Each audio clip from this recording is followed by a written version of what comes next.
नमस्कार दोस्तों, power of knowledge में आपका स्वागत है। और C++ के अंदर आज हम करते हैं if else statement. Conditional structure के अंदर अगर हम इफ एल्स स्टेटमेंट की बात करते हैं तो यहाँ पर हमारे पास दो ऑप्शंस अवेलेबल होते हैं, या तो हम ऑप्शन 1 को यूज करेंगे या ऑप्शन 2 को यूज करेंगे। तो ऑप्शन कौन सा यूज होगा ये बेस करता है हमारी कंडीशन के ऊपर। An if statement can be followed by the optional else statement, कि इसको हम ऑप्शनल एल्स स्टेटमेंट के साथ यूज करते हैं, which execute when the boolean expression is false. और ये तब एग्जीक्यूट होती है जब हमारा बुलियन एक्सप्रेशन फॉल्स हो जाता है। तो सिंटैक्स क्या है इसका? इफ बुलियन एक्सप्रेशन, इफ का body part, otherwise else, else का बॉडी पार्ट। तो जैसे हमने यहाँ पर वर्किंग को परफॉर्म किया तो इसमें होता क्या है कि अगर हमारा बुलियन एक्सप्रेशन ट्रू है तो वो इफ ब्लॉक को एग्जीक्यूट करता है, अदरवाइज वो एल्स ब्लॉक को एग्जीक्यूट करेगा अपनी वर्किंग को परफॉर्म करने के लिए। अब बेसिकली कई बार हमारे पास मोर देन वन ऑप्शन हो जाते हैं कि अगर स्पेसिफिक कोई कंडीशन है तो ये पहले पार्ट को परफॉर्म करे, अदरवाइज ये दूसरे पार्ट को परफॉर्म करे। जैसे सपोज कीजिए हम रिजल्ट निकालना चाहते हैं और हम रिजल्ट में कह देते हैं कि अगर कोई student greater than equal to है 40% के तो वो पास दिखाए, अदरवाइज वो फेल दिखाए। तो अब अगर कोई 40 से अबव है या 40 के इक्वल है तो वो पास आएगा, लेकिन जो 40 से लेस है तो उसको परफॉर्म करने के लिए मुझे यहाँ पर एल्स पार्ट को देना पड़ता है। तो आइए हम इसको देखते हैं कि हमने कैसे यूज किया है एग्जाम्पल। तो ये देखिए मेरा यहाँ कंट्रोल फ्लो डायग्राम और इसका एक एग्जाम्पल। अब मैंने यहाँ पर क्या लिया, इफ a लेस देन 20, तो ये क्या करेगा कि अगर मैं a को कोई वैल्यू डालता हूँ ये चेक करता है कि वो 20 से लेस है। अगर वो वैल्यू 20 से लेस निकल जाती है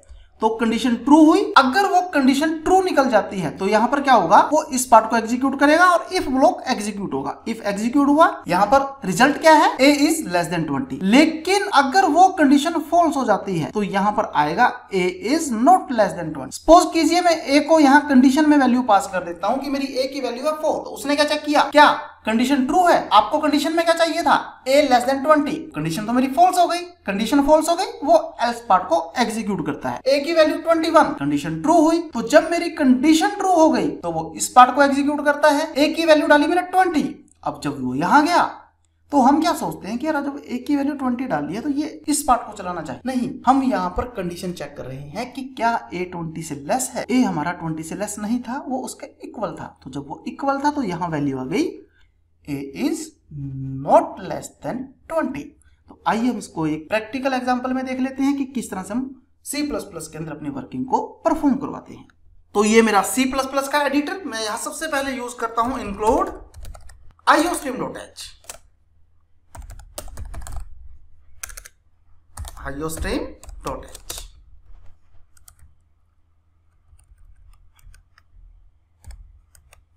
इसी तरह से हैश include conio.h,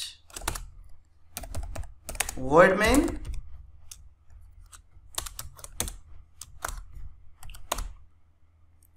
और यहां पर मैंने क्या किया,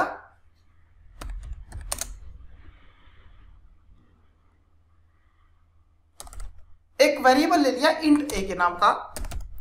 मैं क्लियर स्क्रीन करता हूं, cout, enter the value of a।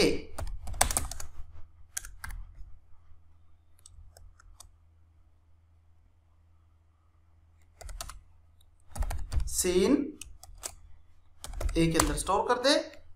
और मैं कल वाले प्रोग्राम को ही यूज कर लेता हूं कि अगर a ग्रेटर देन है 18 से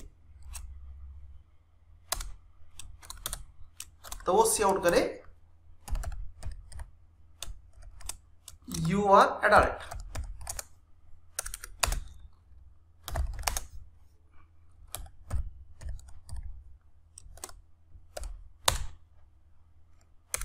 लेकिन अगर वो किसी केस में 18 से लेस हो जाता है तब क्या करेंगे,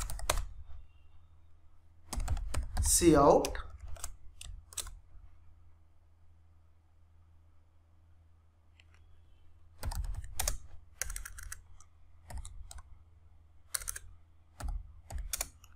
you are not adult। तो मैं गेट कैरेक्टर करता हूं, अपने प्रोग्राम को कंपाइल करता हूं और यहां पर कोई भी वैल्यू प्रोवाइड कर देता हूं तो उसके अकॉर्डिंग मुझे रिजल्ट दे रहा है यू आर एडल्ट। और जब मैंने इसको दोबारा से कोई वैल्यू प्रोवाइड की, you are not adult. 18, you are not adult. क्यों? क्योंकि मैंने जब कंडीशन चेक की तो मैंने यहां पर क्या किया, ए को ग्रेटर देन चेक करवाया। तो अगर मैं 18 को भी एडल्ट के अंदर रखना चाहता हूं, जो कि मेरे लिए सही भी होता है, तो मैं यहां पर इक्वल टू लगाऊंगा और अपनी कंडीशन के हिसाब से रिजल्ट को प्रोड्यूस कर सकता हूं। अब मैं 18 करता हूं, यू आर एडल्ट। 18.5। वाई? क्योंकि हमने इंटीजर डाटा टाइप लिया हुआ है, तो जब हम इंटीजर डाटा टाइप लेते हैं तो उसने पॉइंट की वैल्यू को इग्नोर कर दिया और मेरे पास रिजल्ट बचा 18, तो इसलिए उसने उसको एडल्ट में शो कर दिया।